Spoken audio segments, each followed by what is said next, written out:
Butler, the 28-year-old former USBA super middleweight champ, owns a record of 18-2 as a professional with 12 knockouts. We saw him here on Friday Night Fights in 1999, dust Murky Sosa in the second round of their showdown. Then he squared off against Bryant Brannan. At stake, the USBA title, at that time held by Brannan, captured by Butler, a 7th round knockout.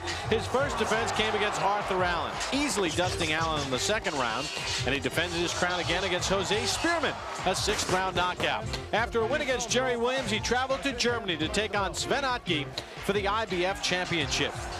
In this fight, Butler was battling a cold the week before the fight, could not get his conditioning going, and he was not able to sustain constant pressure. Otke used his reach. Otke kept his IBF crown with a 12-round unanimous decision victory. So as you take a look at the super middleweight rankings in the IBF, James Butler is currently placed 8th, but with a bullet, he has a chance to move up in a hurry if he gets past this man. Richard Grant out of Brooklyn, New York, 13-8 as a professional with 2 knockouts. He's taken on good competition like Butler earlier in their careers, a 4-round decision win. But he is susceptible to big punches, having been knocked out 4 times in his career. One of his better performances was his last fight in February. Vitaly Klitschko squared off in a 10-round bout. And in this fight in round number 9, there would be a clash of heads. Close bout at the time, and Grant would suffer a very bad cut. Accidental foul. They went to the scorecards, and Richard Grant would get a technical win in 9 rounds in a very tough bout. So Grant has not fought in 9 months and 2 weeks, but he's ready to take on James Butler tonight under the bright lights of New York City. We're playing Broadway tonight here on Friday Night Fights.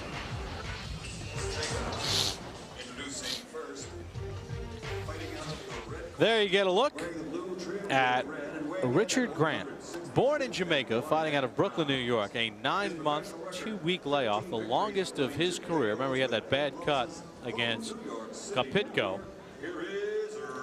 And you get a look at his last 5. He's lost to Will Taylor in there. And a win against Kevin Pompey, who is well past his prime. And that technical win against Klitschko.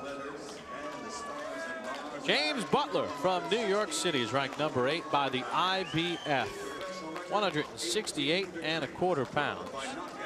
18-2, 12 knockouts. He is coming off that loss in Germany to Sven Otke, former USBA super middleweight champion of the world. Let's take a look at the rules as governed by the state of New York. 3 knockdown rule is in effect.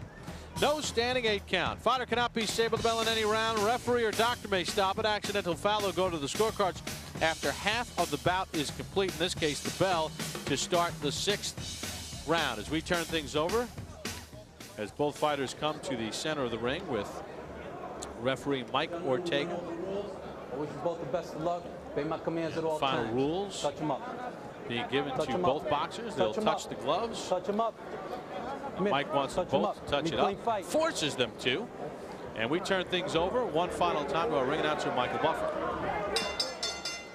And now, on behalf of the promoters and sponsors, on behalf of the fighters and fans here in New York tonight, it is with great pride that we dedicate this event and all the fights here tonight to the memory of the victims and families of 9/11/01.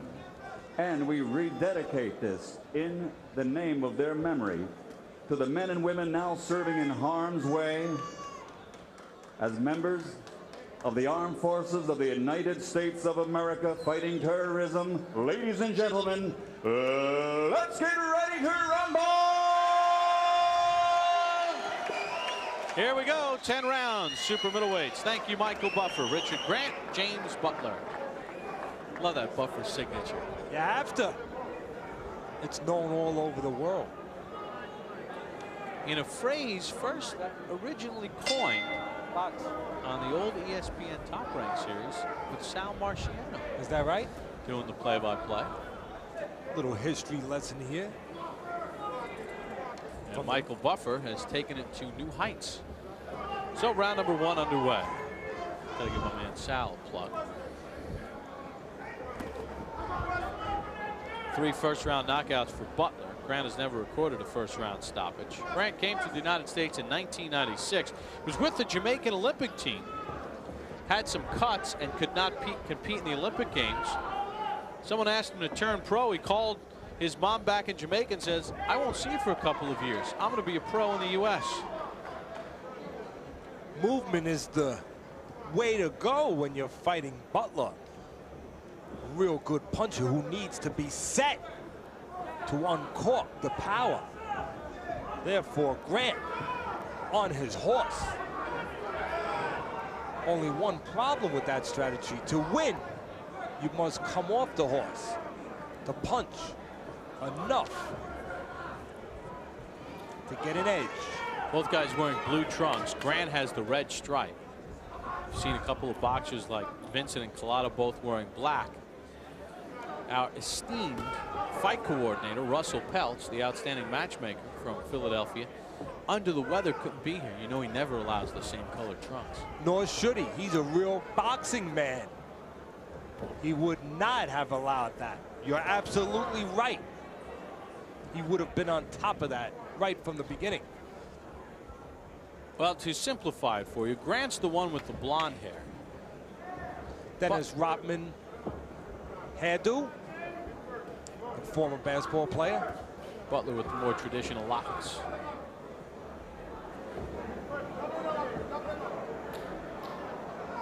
I'll say it early. This is the kind of fight, the kind of style that Grant has. He has enough hand speed, enough experience, enough ability, and a good enough style to give Butler problems up until the moment he gets caught. It's the kind of fight he could be winning much of the fight right up to the moment he's caught. So it's his job, obviously, not to get caught. And Grant has been knocked out 4 times. Apolinar Hernandez did it in 1999. Scott Pemberton did it in 1998. Emil Baku did it in 1998. And Kabari Salim did it in 1997. That one on ESPN2. Butler has power, but if there's a knock on him, he can be out hustled. As feeling out as you can get in round 1. Bob Papa, Teddy Atlas. Round 2 underway between James Butler with the dark hair and Richard Grant with the blonde hair. And if you ever wanted to make a case for an even round, take a look at these punch numbers. Butler was 0 for 2 in the power category. Grant was 0 for 1 in the power category. Sluggish crowd, sluggish action tonight. I wonder if the tryptophan from the turkey has finally kicked in.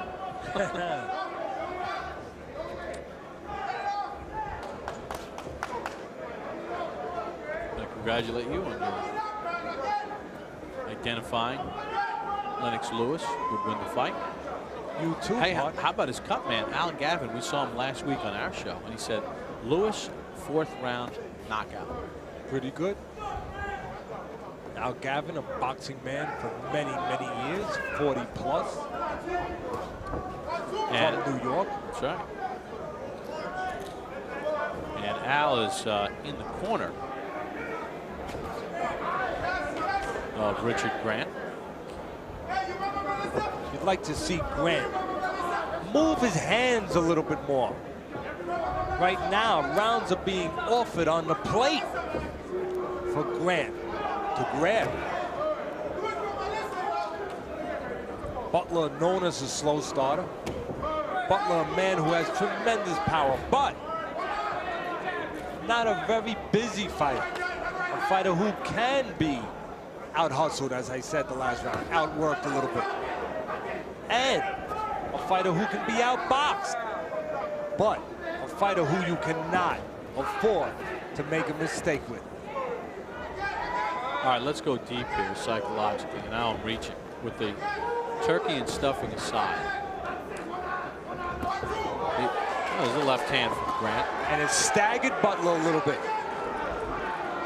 The day after a holiday, like Thanksgiving, is it tough for the boxers to keep their focus? And maybe that's why the action for all the fights has been spotty at best. You know, you got the holidays, the big meal yesterday, guys, you know, trying not to because they have to make weight. Is it just too many distractions to fight the day after a holiday? That's not a bad point to bring up, but you're a professional if you're a fighter. Football players played on Thanksgiving. Hey, they're dealing with the same thing. Basketball players play on Christmas Day. So I would argue that if you're a pro, you have to deal with that. That is why you are paid. The styles of these fights might be causing problems.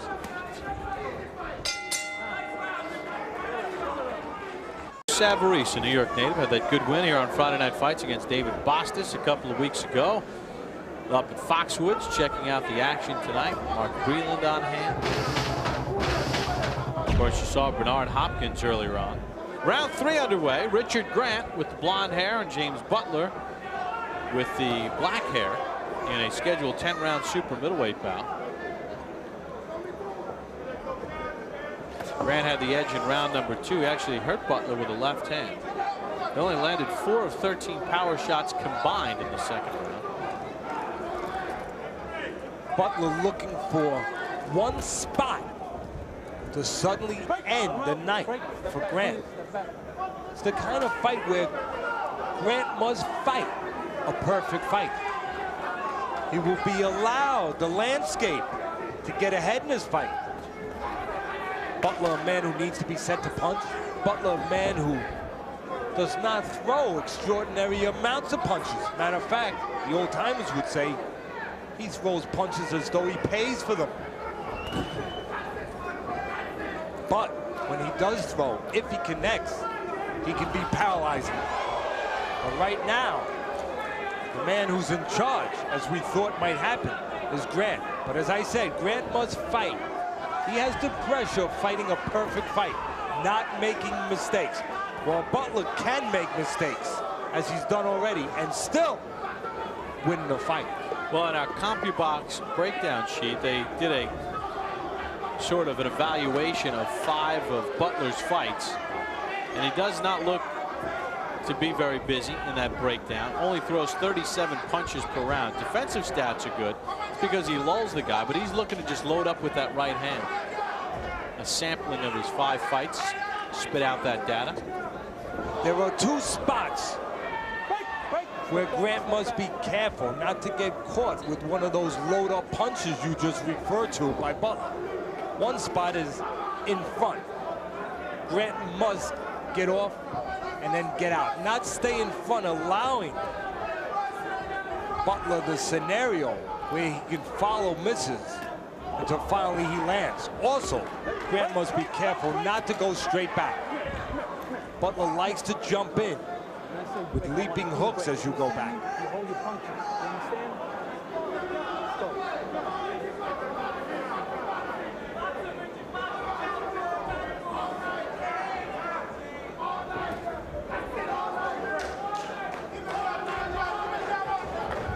Butler truly looking confused and frustrated with Grant's style. Welcome back to the Roseland Ballroom in New York City. Bob Papa, Teddy Atlas, Friday Night Fights. James Butler with the black hair against Richard Grant with the blonde hair. No knockdown so far in the fight. Butler has averaged throwing only 20 punches per round. We'll take a look at the numbers through 5 rounds. And we were generous with the percentage. See, Grant has been much busier. The jab has been his staple. Over the last 2 rounds, Grant has landed 25 of 95 jabs over the last 2 rounds, controlling the distance. I mentioned in the very first round that this could very easily be the kind of fight where Grant's winning every moment of every round until he's caught. So far, it would seem to be the case. I've given Grant 4 of the first 5 rounds. The first round I had dead even.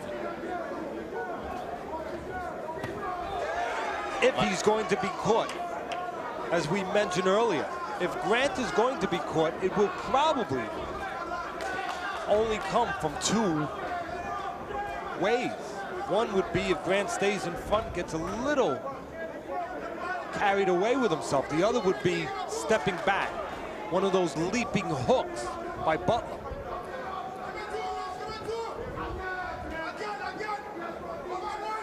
Ryan and Max correctly pointed out that Floyd Patterson was the master, the creator of the leaping hook. Floyd knocking out Ingemar Johansson with that punch to become the first heavyweight to regain the heavyweight title. Joe Frazier landed a pretty good one down the road, Madison Square Garden, in his first bout with Muhammad Ali. That was a pretty good one. In the 15th round, when there were 15-round fights, in the fight of the century at Madison Square Garden, as you said. The key, both with Frazier and with Floyd Patterson, is when to throw that punch. It's not just a lucky punch. It is a created punch. It is a designed punch. It must be thrown at the right time, when an opponent is stepping out, where you can negotiate the distance and let him step into the punch. Like leading a receiver in a football game. Throw the ball where he's going to be. Throw the punch behind the head of the opponent. Now you have the history of the leaping left hook. Butler comes into this fight ranked 8th by the IBF, coming off a title fight in which he lost in Germany to Sven Otke through 12 rounds. Power numbers through 6 according to CompuBox. Butler 10 of 41. Grant 15 of 51. So Grant was not known for his power with the edge in the power game. But Teddy, now he starts to clown around, and that's the worst thing he can do, leaving himself available for the one thing Butler can do, and that's land a solid shot. We knew from the beginning Butler could make many mistakes and still win this fight.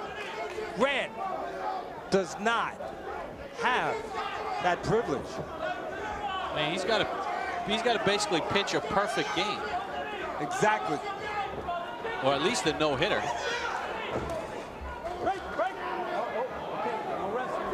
And he must balance his success with his fight plan, with the knowledge that he still must be very leery, very aware of the power of Butler. No matter how successful he is, balance it with caution. Blood from the nose of Butler. And I think he also is cut along the eye. This has not been one of our more scintillating nights, but this fight I find intriguing for the one fact that at any moment Butler can land the bomb. And during those moments, while you're waiting, you could be watching an upset. Grant beating a fighter who in this last fight fought for a world title.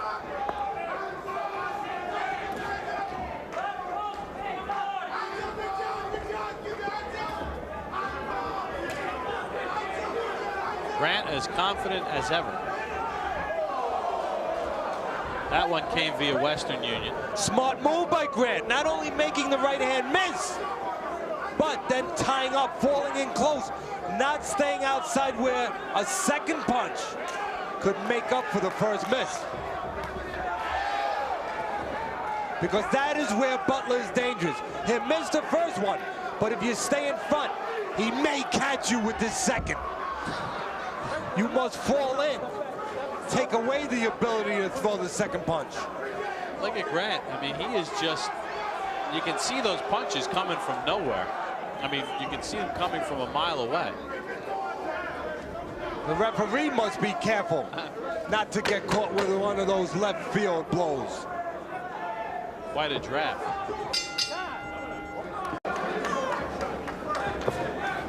There he is again, flailing away.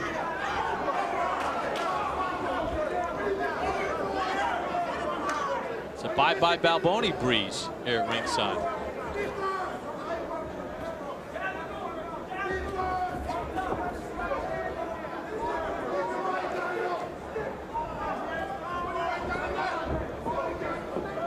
Do not go straight back if you are Richard Grant.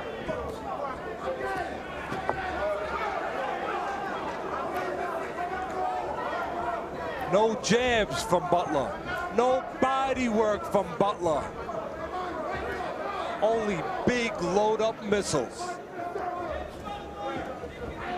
But a missile has no value if it cannot get to the target.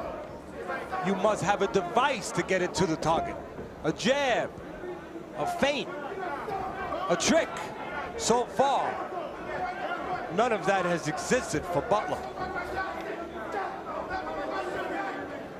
Here, take a look at the punches landed by round, and unfortunately for Butler, it looks more like a Tiger Woods scorecard than a boxer's scorecard. A lot of low numbers. This is where Grant must not play, must not stay in that corner. Even if he makes Butler miss 1 or 2, if he stays in front, the third, the fourth will have a chance to land, and that's all Butler's looking for now, a chance to land. Hey, the one problem though with Butler, he doesn't allow himself a chance to set up the big punch because he doesn't throw any medium punches just to at least get the guy in range. There are all these huge shots. If he was a pitcher, he would score a lot of strikeouts, but there would be a lot of home runs hit off him because you know what's coming.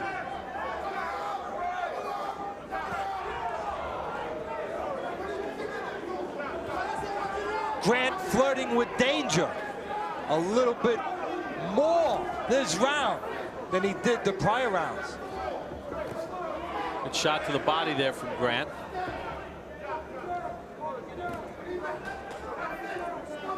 Well, to this point, and I have to always caution, to this point, Grant has Butler figured out. Obviously, Butler is hoping to land one of those huge shots. How about Grant stepping in with a right hand?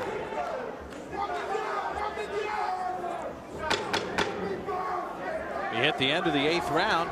Richard Grant in control.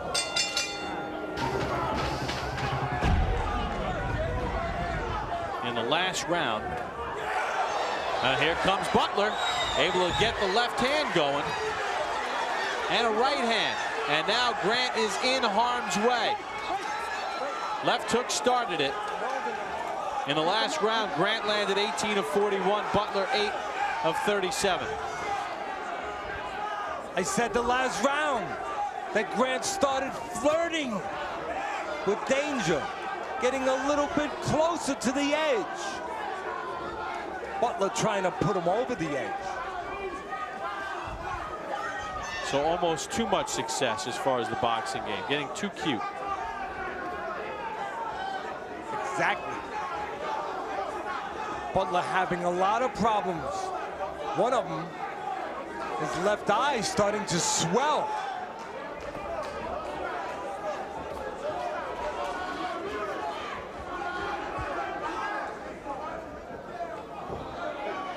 Break, let him out, let him out.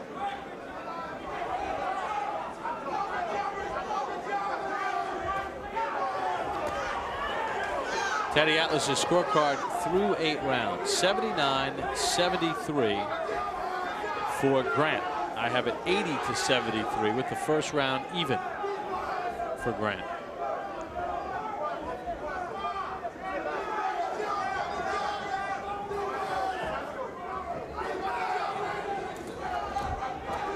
If an explosion is to come, it will come from Butler's left hook. That is where he has the best chance to unleash something. And that's what he was thinking right there. Okay, now let's remove those two amateurish type punches offerings for Butler. Well, it depends what kind of amateur. You're insulting a good amateur when you say that. Good point. How does Butler set up that punch the right way? Not that way. What's the way to set up his bread and butter punch against a guy that's giving him this much movement? You know, when you see that commercial, how do you spell relief? R-O-L-A-I-D-S. I hate to do a commercial. Well, how do you spell catching Grant with a punch? J-A-B! How about a jab? Use that jab if you're Butler. Close the ground. Distance is killing you right now. One of the best ways to close distance, use that jab. Get a little closer. Get into range.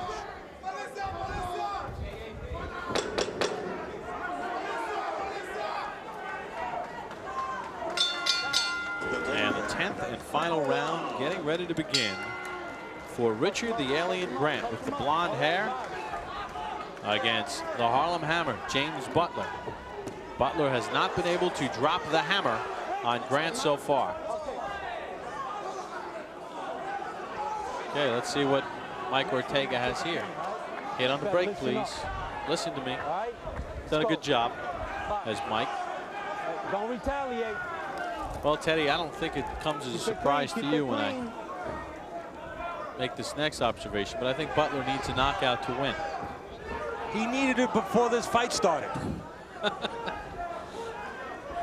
And we more or less said that. This has gone according to plan. The thing that I've been impressed the most about in this fight is that for the most part, for 98% of the time, Grant has stayed with his game plan. Enough movement, enough jabs, enough in and out, and enough defense. Grant had the style going for him in this fight. He knew what he did well. He knew what Butler did well. He also had a little confidence going, having beaten Butler early in their career. Back in 1997, the third pro bout for both. You know, when you look at a guy like Grant, who's 13-8 as a pro, you say to yourself, not disciplined to stick with his style. That's why he gets caught. That's why he loses. Tonight, so far, he's pretty much stayed with his game plan. Smart move by Grant, not only to stop and punch, but to go around the shoulder of Butler, not straight back, not in the firing zone, so to speak. You go around the shoulder of the man.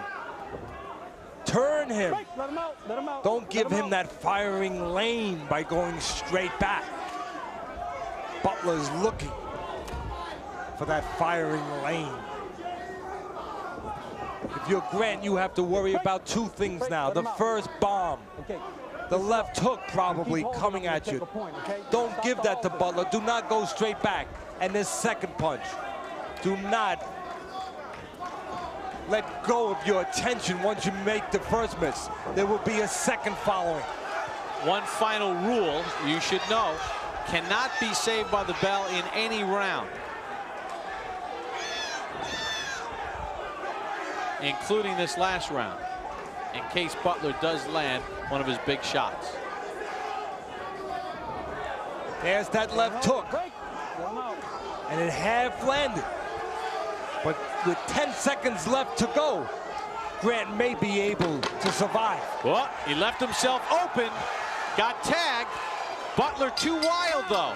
And there's the bell to end it. When we go to the scorecards, Tommy Kazmarek scores about 96-94. Steve Weisheld has it 97-93. That's the same score from Melvina Lathan, 97-93. All for the winner by unanimous decision, Richard the Alien Grant. So Butler's #8 ranking is going to take a hit. Richard Grant in the mild upset, a unanimous decision victory. Oh, look at this. Butler. Whoa! Butler just ran across the ring. Butler just went over there and sucker punched and knocked out Grant. Oh boy. Terrible. And the new commissioner, Ray Kelly, will do something very, very enforceful here. You want to talk about Zab Judah and his antics, losing some money in a suspension. James Butler should never be allowed in the ring again. Absolutely. Never. That's assault. That is assault. He should be arrested on the spot. He should be arrested right on the spot. That is assault and battery. This will be the first test for the new commissioner, Ray Kelly, and I know that he will handle this the right way. What a punk, James Butler. And we're going to take a look at it one more time. Richard Grant, unanimous decision win. He turns to Butler to shake his hand, congratulate him. Putting his arm out. Boom! Right there. He was a coward and he couldn't get him during the fight, and he sucker punched him right there. And now Richard Grant is up on his own feet. Now they're going to escort Butler out of here. And they got him. The police are right there. They're going to escort him out. Ray Kelly, the commissioner, is right behind him. He is being taken out, and he should be thrown in a paddy wagon right now.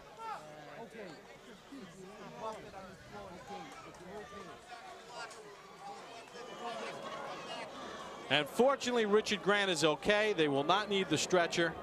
And Richard Grant, unanimous decision victory. And what a horrible way to sign off tonight.